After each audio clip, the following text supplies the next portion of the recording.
궁금합니다. 예, 교수님? 정말 궁금합니다. 네. 정답은 변기입니다.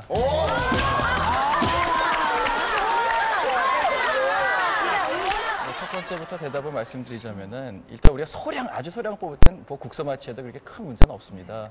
하지만 많은 양을 뽑을 때는 우리가 전신 마취하는 게 훨씬 더 안전한 이유가 우리가 이제 많은 양을 뽑게 되다 보면 이제 수술하시는 분이 이제 수술에 집중하다 보면은 환자의 전반적인 컨디션을 확인하기가 상당히 어렵습니다.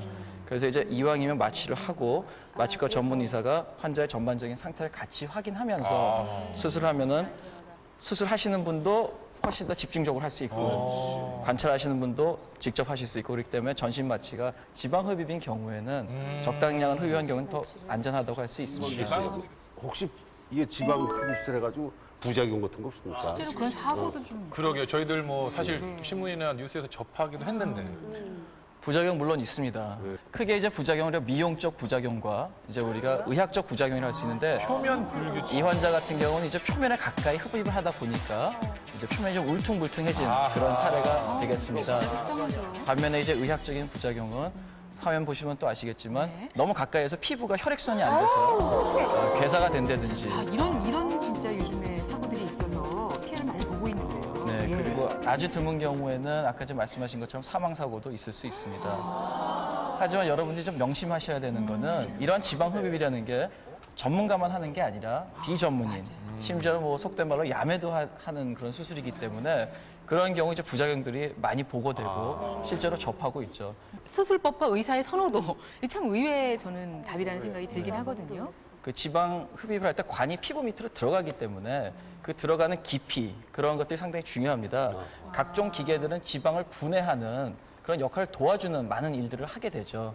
하지만 실질적으로 그 의사들이 얼마나 깊이 그 손으로 이제 그렇죠. 감으로 이제 목수가 이제 연장을 가지고 좋은 집을 만들듯이 우리 이제 아무 연장을 가지고도 감으로 할 수 있는 그런 전문가를 찾아가셔야 됩니다. 스킬이 중요하다는 거죠. 지방흡입 어떻게 하는지 그 수술하는 모습 볼까요?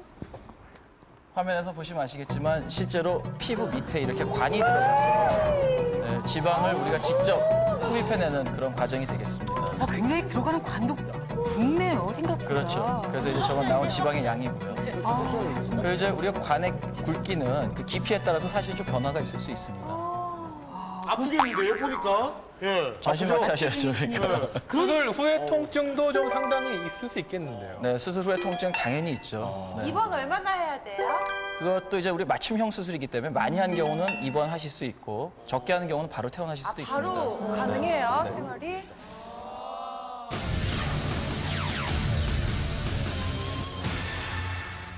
살이 많이 찐 사람일수록 통증이 심하다. 어허. 맞으면 O, 틀리면 X. 자, 하나, 잠깐 저기, 저기, 앉으세요. 자, 하나, 둘, 셋. 왜 이러세요?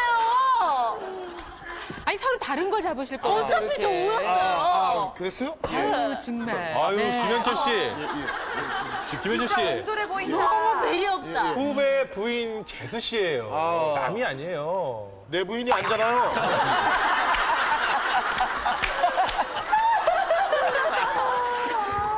자, 아이고. 정답. 교수님 정답. 뭡니까? 네. 정답은 X입니다.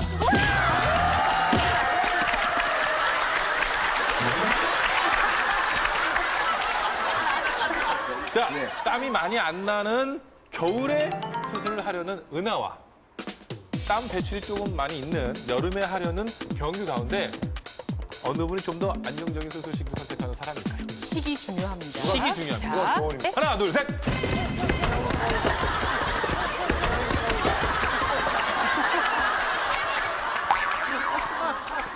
저 선생님.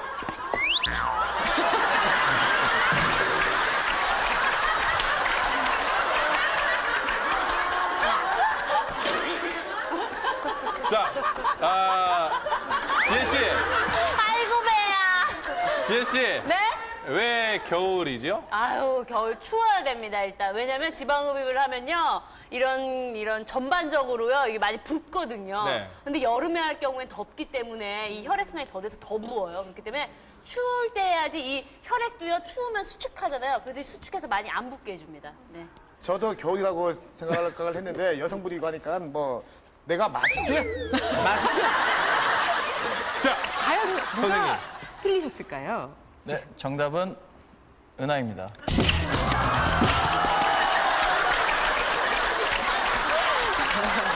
네, 뭐 뒤에서부터 먼저 말씀드리면 네. 사실 시기는 겨울이 좋은 게 사실 우리가 지방 흡입을 하고 이렇게 조각을 내는 그런 수술이기 때문에 그 조각이 잘 잡히도록 이렇게 윤곽을 잘 잡아주는 게 중요합니다. 그래서 그렇게 하기 위해서는 우리가 그 일명 쫄쫄이라는 아주 고탄력 옷을 입습니다. 내복 같은 거를. 고정속옷. 네, 그래서 이제 여름에 이제 그걸 입으시면은 땀띠 나시고 덥고, 예, 그래서 이제 어떤 분들이 뭐 겨울에 그래서 이제 여름에 이제 그걸 입으면 땀이 많이 나서 더 많이 빠질 거라고 착각하시는데 사실은 이제 불편하시기 때문에 겨울에 하시는 게 조금 더 유리하실 것 같습니다. 예. 통증이라는 게 상당히 주관적인 겁니다. 예. 그래서 이제 물론 부위가 넓어지면 수술하는 절대 부위가 넓어지면 통증이 많아지겠지만 비슷한 양을 볼 때 살찌신 분이랑 안 찌신 분이랑 큰 차이 없습니다.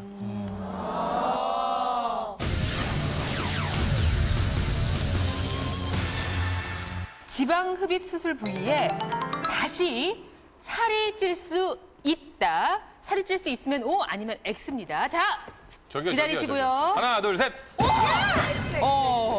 처음부터 틀린 생각이 오, 달라요, 달라요. 당연히 다시 찔 수 있지 않을까요? 아니, 아예 없던 데도 찌는데 밴드라고 또 안 쪄지겠어요? 지방세포는 다른 세포랑 달라서 세포의 수가 늘어나는 것이 아니라 세포의 크기가 늘어나는 거예요. 지방세포가 없어졌기 때문에 다시 찌지 않죠. 네. 예, 논리적이죠. 정말 이타적이네요. 네. 자, 정답 확인하겠습니다. 네. 정답은 O입니다.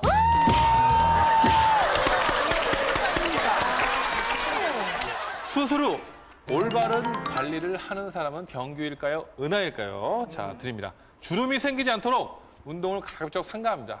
그냥 편하게 쉬는 게 피부 회복은 가장 좋다. 그렇게 생각하시는 은하, 아니다. 탄력을 위해서라면 운동밖에 없다. 운동을 해주는 것이 좋다는 병규. 안정을 취하는 게 좋지 않을까요? 운동은 둘 중에 상관이게. 하나입니다. 자, 하나, 둘, 셋.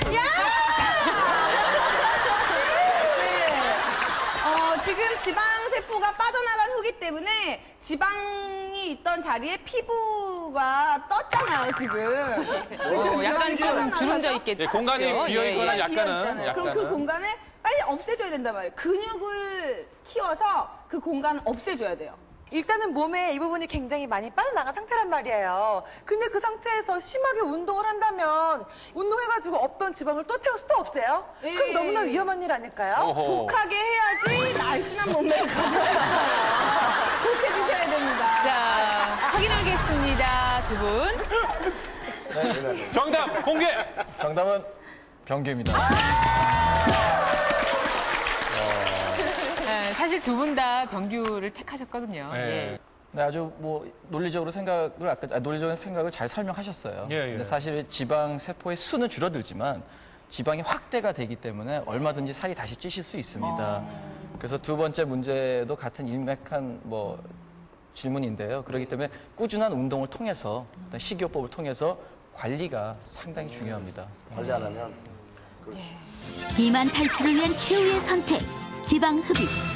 과연 비타민 가족들은 지방 흡입이 필요할까? 첫 번째, 신체 계측 검사. 체성분 분석기를 이용 BMI, 체지방률, 복부 지방률 등 신체 전반의 지방 건강 상태를 확인했다. 두 번째,